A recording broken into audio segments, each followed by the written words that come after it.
I'm Swapna Haddow. Welcome to Storytime with me. And Archie. Archie's dressed for the occasion because I'm going to be reading you chapter 1 from Bad Panda, which is written by me and illustrated by Sheena Dempsey. So get comfy, sit back and relax, and here we go. Chapter 1. Being good is boring. Up past the gift shop and along from the monkeys, there lives a panda. Her name is Lynn, because that's what her mum called her. Actually, her mum named her Gray, but the panda keepers heard Lynn, so that's what stuck. That's Lynn there. Lynn is an absolute rotter of a panda.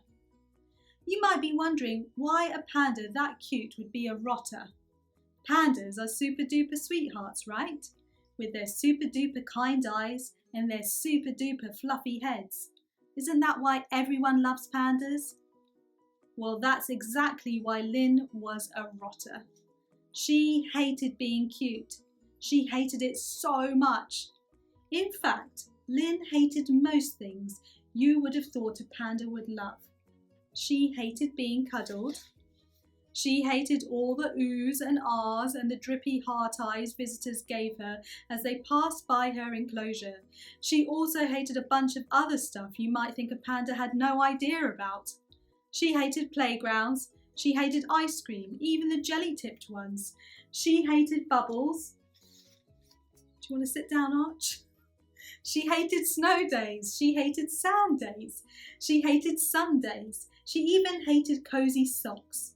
She hated fluffy blankets. She hated unfluffy blankets. She hated unbluffy blankets. She hated pizza and chips. She hated chips and pizza. And you reading this book right now? Well, she probably hate that too. She was the sort of panda who would tell you to pull your baby sister's pigtails, steal their best friend's sweets, knock over your granddad's bike and push in front of your granny in a queue. She was a total rotter of a panda, and this is her story. But Lynn hadn't always been a rotter of a panda. She'd be born on a fine day at a fine hour. The panda elders had commented on this in a fine manner at the time, especially as her big brother had been born on a stormy, icy day at the unpandally hour of 3:48 in the morning and had come out looking like a bag of potatoes that had been spun too fast in a washing machine. Lynn's adorable face soon became the centre of attention at the panda sanctuary, where her family lived. Remember, you represent pandas everywhere, her mother would tell her, and Lynn knew she had to do her best to be polite and kind and smile for the visitors.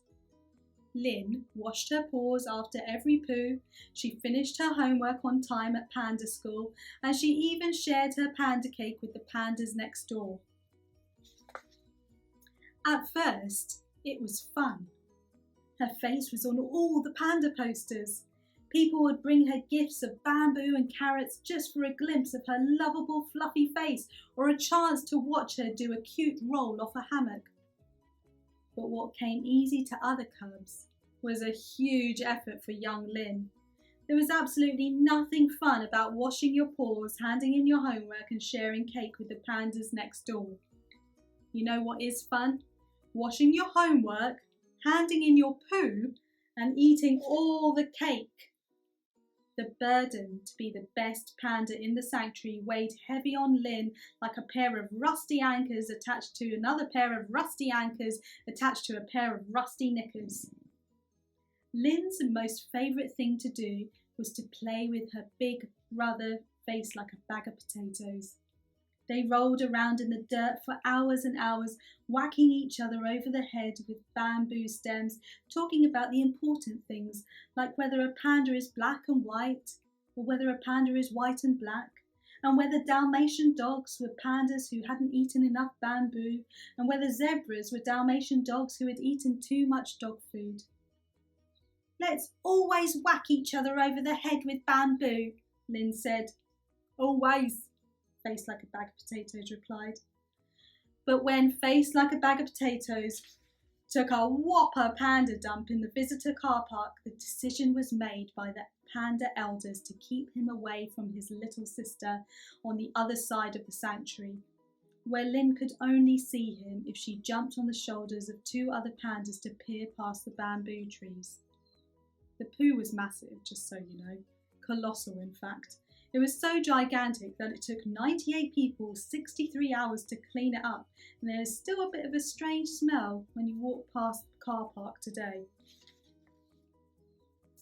Lynn watched from afar as her beloved big brother swung on tire swings all day long and broke as much bamboo over his head as he wanted. He'd become quite the champion bamboo breaker as he spent hours and hours mastering the art. Lynn felt like 1,000 tiny shui jiao wrestlers were pulling her heart apart bit by bit. Lynn loved her brother. He was her hero. She wanted more than ever to enjoy a life like his and to be free of the pressures of being a panda celebrity.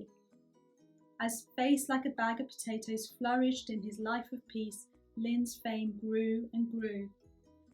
People visited from far and wide to take pictures of the world's cutest panda, and Lynn was no longer in control of her own life.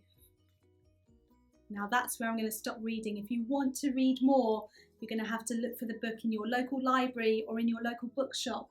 I hope you enjoy. I had great fun writing the book, and I know Sheena has loved illustrating it. So go off and find Bad Panda. So goodbye from me, and goodbye from Archie. I'm going to show you how I draw Lynn from Bad Panda. First of all, we draw a circle with a dot in the middle. And next to it, we draw another circle with a dot in the middle.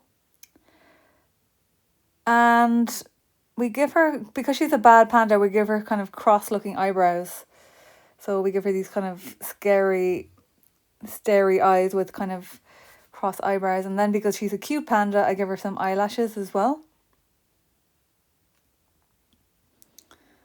And give her some more fluff on her eyebrows. And then I draw her nose, which is just a kind of a shape like this. And then I draw her mouth, and because she's kind of a grumpy panda, I draw her mouth in this kind of grumpy way with one line going down and then her mouth an upside down line.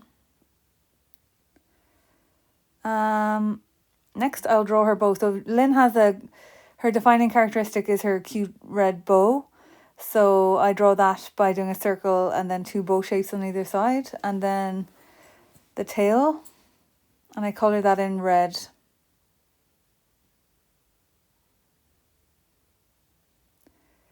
if you have a red pencil, you can use yours now.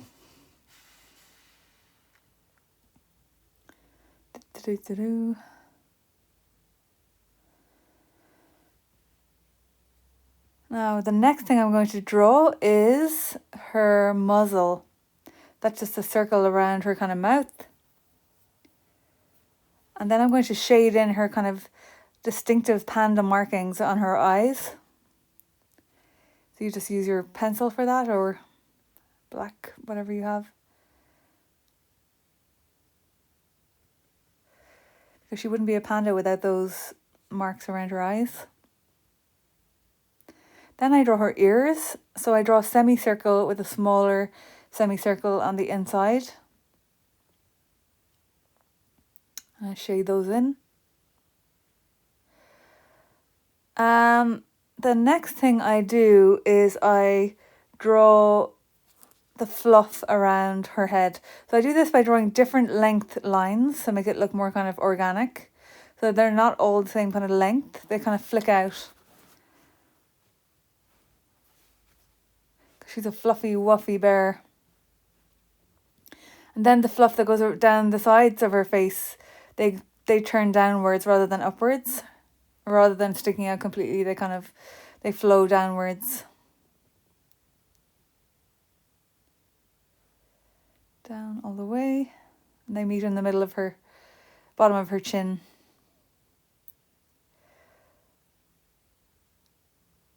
Now keep drawing these like little fluffy bits that make her just look like she's fluffy rather than not fluffy.